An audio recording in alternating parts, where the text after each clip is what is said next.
Friends, welcome to Bigg Boss season 9. అద్దరిపోయింది కదండి.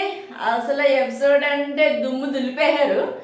House బాగుంది, హోస్ట్కే టాస్క్లు ఇచ్చేశారు, ఓపెనింగ్ సూపర్గా ఉంది, కాన్సెప్ట్ సూపర్గా ఉంది. అబ్బా, నాకైతే చాలా బాగా నచ్చేసిందండి. సొల్లు చెప్పకుండా, మీ టైం వేస్ట్ చేయకుండా మెయిన్ పాయింట్స్ చెప్పుకుని వస్తాను. ఏంటంటే బిగ్ బాస్ ఇష్టపడిన వాళ్ళు అందరూ ఆల్మోస్ట్ ఆల్ ఈ ఎపిసోడ్ చూసే ఉంటారు. ప్రతి ఒక్కళ్ళ పేర్లు చెప్పి మీ టైం నేను వేస్ట్ చేయదలుచుకోలేదు. ప్లస్ ఈరోజు సండే కాబట్టి అందరం టైంపాస్ దాన్ని చూస్తూనే చేస్తాం కాబట్టి పాయింట్ టు పాయింట్ మీకు చెప్పదలుచుకోలేదు. సింపుల్గా మెయిన్ పాయింట్స్ ఏమనిపించినాయో నాకు అవి చెప్తాను. మీకేమనిపించినాయో అవి కామెంట్స్ రూపంలో చెప్పండి ఫ్రెండ్స్. నెక్స్ట్ కొన్ని రూమ్స్ కానీ, నెక్స్ట్ కెప్టెన్ బెడ్రూమ్ కానీ, కిచెన్ దగ్గర మిరపకాయలు తోడడం కానీ, ఇది కూర్చుని డిస్కషన్ చేసుకునే లివింగ్ రూమ్ కానీ, ఇంకా అన్నీ ఆల్ ఓవర్ ఇల్లు మొత్తం హౌస్ మొత్తం అద్దరిపోయింది. ఎందుకో చాలా విశాలంగా కూడా ఉందనిపించింది నాకు ఈసారి. కిచెన్ కూడా క్లంజీగా లేకుండా విశాలంగా అనిపించింది. నెక్స్ట్ వచ్చి 2 హౌసులు పెట్టారు. అది ముందు నుంచి మనకు తెలుసున్నదే. కాకపోతే ఏంటంటే ఎలా పెడతారు, మనం అనుకున్నది నిజమవుతుందా లేదా ఈ ఆలోచనలో ఉన్నాం కదా, అది క్లియర్ అయిపోయింది. చాలామంది అనుకున్నారు కామనర్స్ని అందులో పెడతారు, వాళ్ళు ఇందులో పెడతారు, సెలబ్రిటీస్ అని కొంతమంది అనుకున్నారు. కొంతమంది అయితే మిక్స్ చేసి డివైడ్ చేసి పెడతారని కొంతమంది అనుకున్నారు. కాకపోతే వీళ్ళు కామనర్స్ బయట అగ్ని పరీక్షలో నిరూపించుకుని వెళ్ళినందువలన వాళ్ళు ఓనర్స్ అయ్యారు, మిగిలిన వాళ్ళు టెనర్స్ అయ్యారు. కాబట్టి టాస్కులు ఈ కాంచి రసవత్తరంగా ఉండబోతున్నాయి. నెక్స్ట్ ఇంకొకటి వచ్చేసరికి కామనర్స్ నుంచి ఫస్ట్ 5 మెంబర్స్ అన్నారు, నెక్స్ట్ 6 మెంబర్స్ని పంపించారు. ఓకే, నాగా కూడా ఎల్లుంటే బాగుండేదన్న ఒపీనియన్. అంటే చాలా బాగా ఆడాడు, మనిషి తత్వంగా కూడా చాలా మంచిగా ఉన్నాడు. ఓకే, కానీ నేను ఓటేసిన వాళ్ళు అందులోకి వెళ్ళారుగా. Okay, happy. నేను గెస్ట్ చేసింది కరెక్ట్ అని నాకు అనిపించింది. ఓకే, ఆ రకంగా 6 మెంబర్స్ కామనర్స్ వెళ్ళారు. టోటల్ 15 మెంబర్స్ అండి. 6 మెంబర్స్ వచ్చి కామనర్స్, 9 మెంబర్స్ వచ్చి సెలబ్రిటీస్. ఇంకొక విషయం ఏంటంటే సీరియల్ బ్యాచ్ అని, ఆ బ్యాచ్ అని, ఈ బ్యాచ్ అని, కన్నడ కే బ్యాచ్ అని, ఆ బ్యాచ్ అని సెపరేట్గా పంపలేదండి బాబు. బిగ్ బాస్కి ఈసారి నమస్కారం పెట్టచ్చు. అలాంటి కాంట్రవర్సీలు ఉండవని అనుకుంటున్నాను.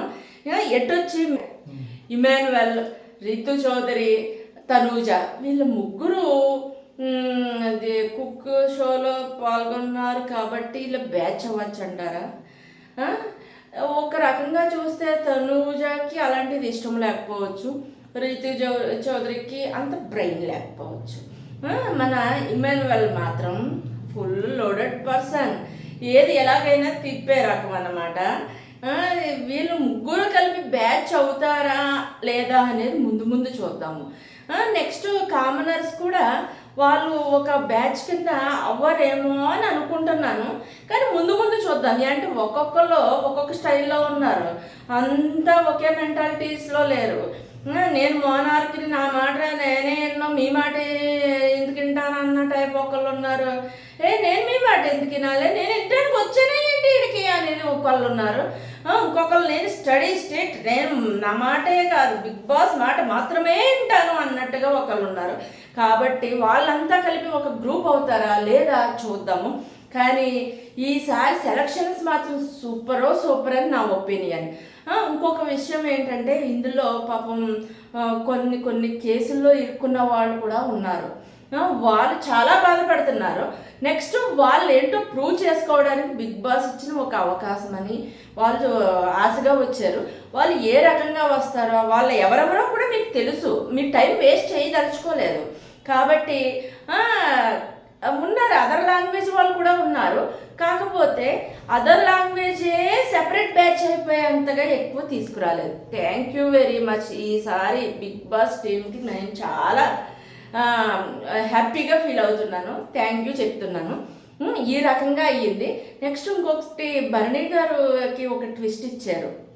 అది హౌస్లోకి పట్టుకెళ్ళకూడదు అని వాపస్ పంపించేయడం, తిరిగి పిలిపించడం, అది జెన్యున్ అనిపించింది. అంటే లేడీస్ వెళ్తే వాళ్ళు మెల్లో ఒక చైన్ కూడా లేకుండా ఎవరు వెళ్ళరు కదా, మగవాళ్ళు కూడా వెళ్తుంటారు. అదేవిధంగా ఆయన అది వేసుకుని వెళ్ళకుండా పట్టుకుని వెళ్ళారు. అక్కడ తేడా వచ్చింది. కానీ ఇది కూడా ఒక స్క్రిప్టేనేమో మరి మనకు తెలియదు. ఆ రకంగా మంచి ఇంట్రెస్టింగ్గా ఉన్నది. చూద్దాం ముందు ఎలా ఉంటుందో. మొత్తానికి ఈసారి సెలక్షన్స్లో చాలా రోజుల నుంచి స్క్రీన్ పైన చూడని వాళ్ళని కూడా చూస్తున్నాము. ఆశా శైలి గారిని ఒకటి, సుమన్ శెట్టి గారిని ఒకటి, సంజన అని ఒకటి, ఇంకా కొంతమంది భరణి గారిని ఒకటి. ఈ మధ్య చాలా వరకు స్క్రీన్స్ పైన చూడట్లేదు. నెక్స్ట్ సినిమా వాళ్ళు రావటం చాలా తగ్గిపోయింది కొన్ని సీజన్ల నుంచి. మూవీకి సంబంధించిన వాళ్ళు కూడా రావడం చాలా హ్యాపీగా ఉంది.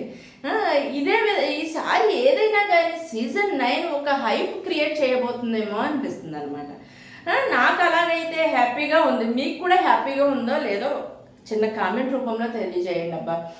ఇంకొకటి, ప్రతిరోజు నేను ఎంత లేట్ అయినా వీడియో చేసి సెండ్ చేసి రిలాక్స్ అవుతాను. మీరు కూడా నన్ను నా వీడియో చూసి సపోర్ట్ చేయండి. అప్పుడే బిగ్ బాస్ గారు ఆట మొదలెట్టేసినట్టున్నారు. సెకండ్ డే అంటే హౌస్లోకి వెళ్ళిన ఫస్ట్ డేనే మన మాస్క్ మ్యాన్ గారు మాస్క్ తీయించే పనిలో ఉన్నారు. మనీష్కి హరీష్కి పడుతుంది అప్పుడే. ఇంకా మామూలుగా లేదు, సెలబ్రిటీస్ కాదు, వీళ్ళే ఫుల్ కేకలా ఉన్నారు. అలాగే ఉండాలి కూడాను. ఎవరో ఎక్కువ కాదు, ఎవరో తక్కువ కాదు, అలాగే వాళ్ళు కూడా ఉంటారు. మనకు కూడా ఆ భేదభావం లేకుండా మంచి ఫైర్లోనే నడుస్తుంది. స్టార్టింగ్ డేనే ఫైర్లోనే ఉంది. చూద్దాం ఎంత రసవత్తరంగా ఈ గేమ్ మళ్ళీ అవ్వబోతుందో చూద్దాం. Bye friends. నా ఛానల్ సబ్స్క్రైబ్ చేసి, షేర్ చేసి, లైక్ చేసి ఎంకరేజ్ చేయండి. Bye friends.